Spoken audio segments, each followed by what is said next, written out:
449장입니다.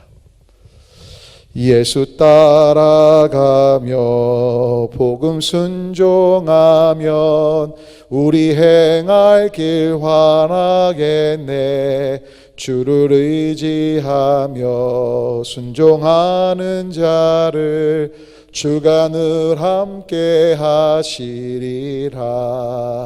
의지하고 순종하는 길은 예수 안에 즐겁고 복된 길이로다. 해를 당하거나 우리 고생할 때 주가 위로해 주시겠네. 주를 의지하며 순종하는 자를 주가 안위해 주시리라. 의지하고 순종하는 길은 예수 안에 즐겁고 복된 길이로다. 남의 짐을 지고 슬픔 위로하면 주가 상급을 주시겠네. 주를 의지하며 순종하는 자를 항상 복 내려 주시리라. 의지하고 순종하는 길은 예수 안에 즐겁고 복된 길이로다. 우리 받은 것을 주께 다 드리면 우리 기쁨이 넘치겠네. 주를 의지하며 순종하는 자를 은혜 풍성케 하시리라. 의지하고 순종하는 길은 예수 안에 즐겁고 복된 길이로다. 주를 힘입어서 말씀 잘 배우고 주를 모시고 살아가세. 주를 의지하며 항상 순종하면 주가 사랑해 주시리라. 의지하고 순종하는 길은 예수 안에 즐겁고 복된 길이로다. 같이 주님께서 가르친 기도 주님께 올리겠습니다. 하늘에 계신 우리 아버지여, 이름이 거룩히 여김을 받으시오며 나라가 임하시오며 뜻이 하늘에서 이루어진 것 같이 땅에서도 이루어지이다. 오늘 우리에게 일용할 양식을 주시옵고 우리가 우리에게 죄 지은 자를 사하여 준 것 같이 우리 죄를 사하여 주시옵고 우리를 시험에 들게 하지 마시옵고 다만 악에서 구하시옵소서. 나라와 권세와 영광이 아버지께 영원히 있사옵나이다. 아멘. 하나님의 말씀 예레미야서 42장 우리 함께 7절부터 17절까지 있는 말씀 다 같이 한 목소리로 함께 봉독을 하겠습니다. 7절부터 17절까지입니다. 함께 봉독합니다. 10일 후에 여호와의 말씀이 예레미야에게 임하니 그가 가랴의 아들 요하난과 그와 함께 있는 모든 군 지휘관과 백성의 낮은 자로부터 높은 자까지 다 부르고 그들에게 이르되 너희가 나를 보내어 너희의 간구를 이스라엘의 하나님 여호와께 드리게 하지 아니하였느냐. 그가 이렇게 이르니라. 너희가 이 땅에 눌러 앉아 산다면 내가 너희를 세우고 헐지 아니하며 너희를 심고 뽑지 아니하리니 이는 내가 너희에게 내린 재난에 대하여 뜻을 돌이킴이라. 여호와의 말씀이니라. 너희는 너희가 두려워하는 바벨론의 왕을 겁내지 말라. 내가 너희와 함께 있어 너희를 구원하며 그의 손에서 너를 건지리니 두려워하지 말라. 내가 너희를 불쌍히 여기리니 그도 너희를 불쌍히 여겨 너희를 너희 본향으로 돌려보내리라 하셨느니라.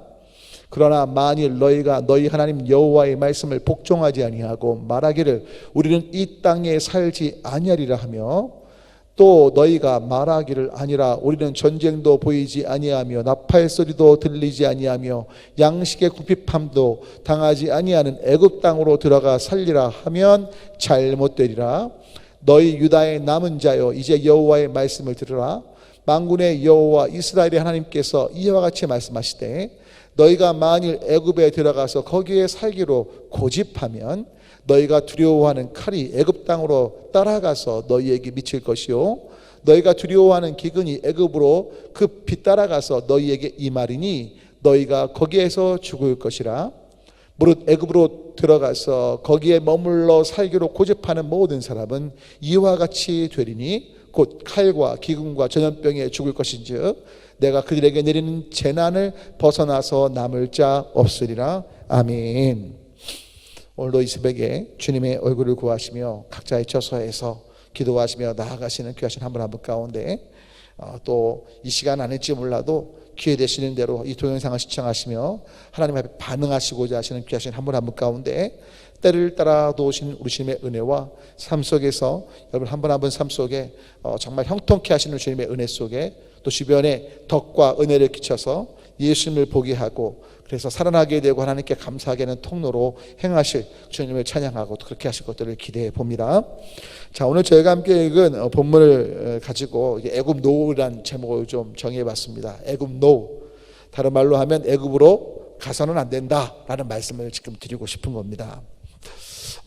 지금 이 당시 예레미야가 활동했던 당시에 이제 바벨론인 나라가 점점 강성해지면서 물론 애굽도 굉장한 강대국이었는데 그래서 지금 그 예레미야가 선포하는 말씀이 사실은 유다 백성들에게 그렇게 마음에 안 와 닿았던 건 뭐냐면 보여지는 강대국은 애굽이었고 바벨론은 단지 신흥 국가인데 애굽을 의지하지 말라고 말씀하시는 그 자체가 받아들여지지 않고 오히려 바벨론에게 항복하라는 또 그 말 그 자체도 역시 받아들이지 못하는 상황 가운데 머물게 된 것들을 보죠. 바벨론을 두려워하면서도 동시에 애굽이란 나라가 있으니까 어떻게 못할 거야라는 생각을 하고 있는 거예요.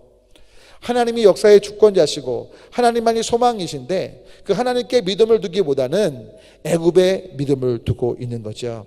특별히 그들은 지금 아까 읽으셨지만 여러분 14절을 보면 정말 그들 안에 있는 관점이 잘 드러나 있죠. 한번 14절 한번 읽어볼까요? 함께 있습니다.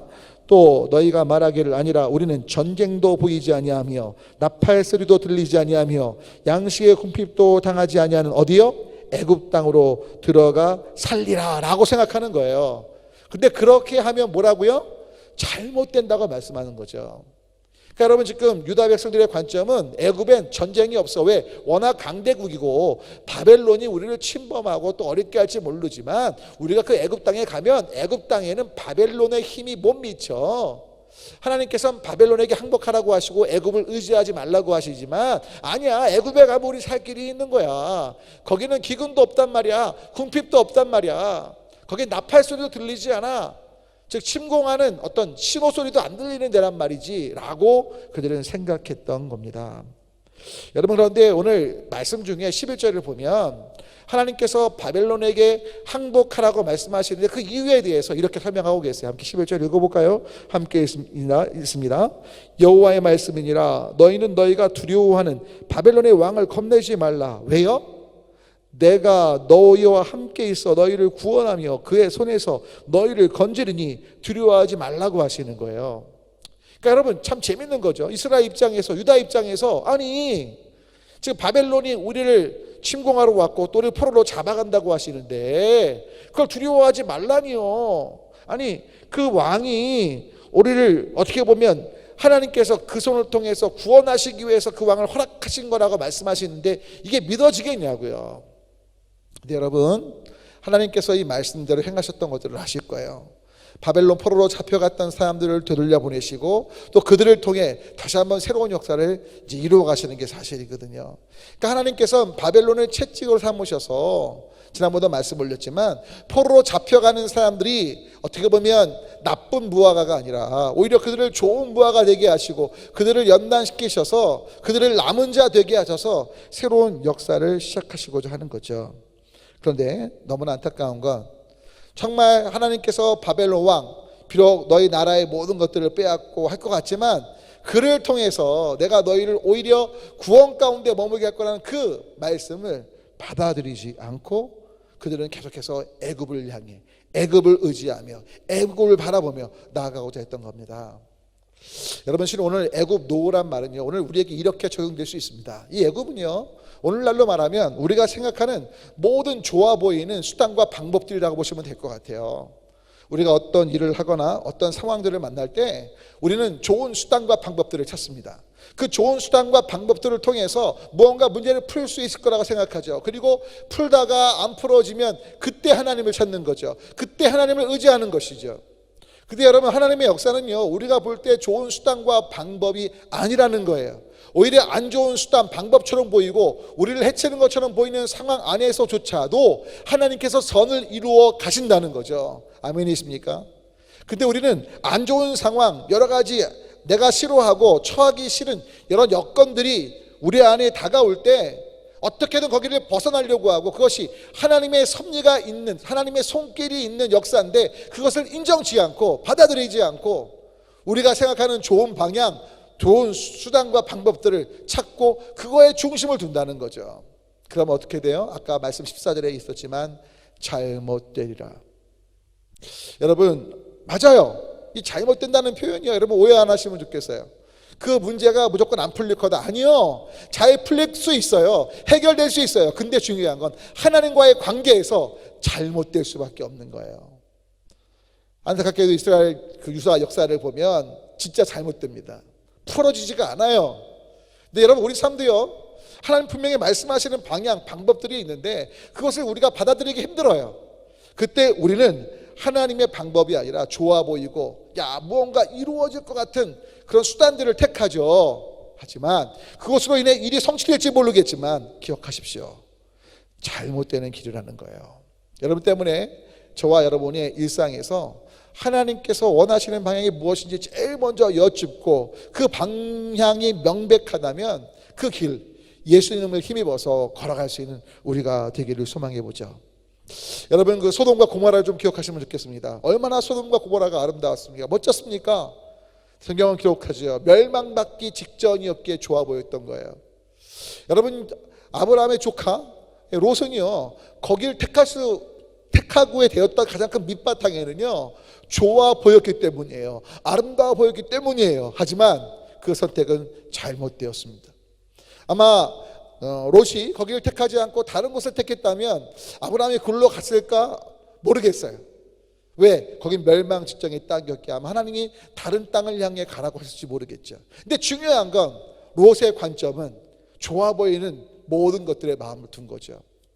여러분, 보기 좋고 듣기 좋은 것에 마음 뺏기지 마시고, 비록 보기 별 볼 일 없고 듣기 싫고 내가 처하기 싫은 상황일지 모르지만 바로 그 가운데 세상의 방법, 관점이 아니라 하나님의 방법이라면 예스 하고 그 길을 가시기를 축원합니다. 그리고 좋아 보이고 아무리 멋져 보여도 그것이 하나님의 방법이 아니라 세상의 방법이라면 노하고 거절할 수 있는 믿음의 삶이 되시면 좋겠습니다. 여러분, 실은 주기철 목사님이 바로 그 길을 택한 거 아니신가요? 여러분, 여러 가지 기독교 역사 속에 참 부끄러운 일들이 있지만 그 부끄러움 속에서 신앙의 정조를 지키셨던 주기철 목사님, 그 목사님의 핵심은 무엇입니까? 국가 의례라고 말하는 수많은 목사님들 사이에서 이것은 종교의 문제, 신앙의 문제, 하나님과의 관계의 문제이기에 나는 결코 신사에 절할 수 없고 신사를 향해서 고개를 숙일 수 없다, 노후하신 거죠. 그런 차원에서 어떻게 보면 이 고신측이 자부심 가질만 하다는 생각을 해요. 물론 그 주기철 목사님이 그랬다고 고신이 지금 그 정신을 잘 받느냐 라고 말씀드리긴 어려워요. 하지만 여하튼 그 주 목사님의 결단은 우리에게 너무나 중요한 결단이에요. 여러분, 부탁 올리긴 여러 가지 신앙의 선택의 문제에 있어서 하나님의 뜻이 명백하다면 그 명백한 부분엔 타협이 아니라 노라고 말할 수 있고 거절할 수 있고, 또 동시에 하나님의 방법이기에 아멘하고 그 방법대로 순종할 수 있는 한 분 한 분 되시길 주님의 이름으로 부탁을 올립니다. 함께 기도하겠습니다.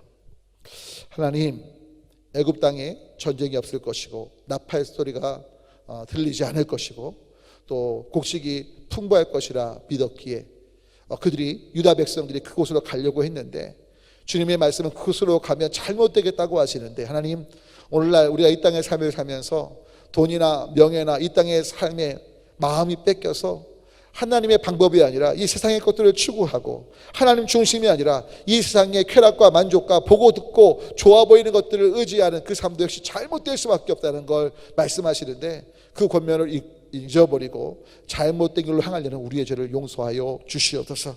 간절한 바람은 오늘 이 시간에 우리 모두가 다시 한번 결단케 져서 세상의 방법, 관점, 그것은 노후하고 오직 하나님의 관점과 하나님이 말씀하시는 분명한 길에 주기철 목사님처럼 신사참배를 거절하고 믿음의 길을 걸어가며 순교했던 그분처럼 순교의 정신으로 하나님의 뜻이라면 아멘하고 그 길을 갈 수 있는 우리 모두가 되도록 도와주시옵소서. 감사하며 예수 그리스도의 이름으로 간절히 기도 올립니다. 아멘. 다 같이 나라와 민족을 위해, 특별히 코로나19의 조속한 안정을 위해서 애쓰시는 방역당국을 위해서, 그리고 교회가 비난받는 상황에 우리가 이 모든 상황 속에서 여러분 한 분 한 분이 주님의 성전인 걸 기억하시고, 비록 우리가 이 예배당에 못 모이지만 내가 있는 곳이 성전되도록, 그리고 그 성전된 삶을 통해서 그리스도의 향기가 바래져서 비난받는 어떤 그리스도인의 모습을 통해 하나님의 영광이 가려지는 것이 아니라 여러분 한 분 한 분의 삶을 통해서 정말 그 멋진 모습을 통해 여러분 칭찬받는 것 속에 하나님께서 영광 받으시는 일로 이어질 수 있도록 함께 섬겨 주시면 좋겠고요. 우리 믿음의 세대를 위해서 특별히 환우들, 여러분 이상훈 집사님이나 우리 강현수 성도님이나 또 노철자 집사님이나 우리 성시아 어린이나 여러분 주부에 있는 분들 함께 좀 떠올리시면서, 누중하신 분들 떠올리시면서 주님의 보혈의 은혜로 치유가 있도록 기도하시면 좋겠고요. 여러분 부족한 종을 위해서도, 후원하고 또 선교사님들 위해서도 다 같이 주님 또는 주여 외치고 기도합니다. 주님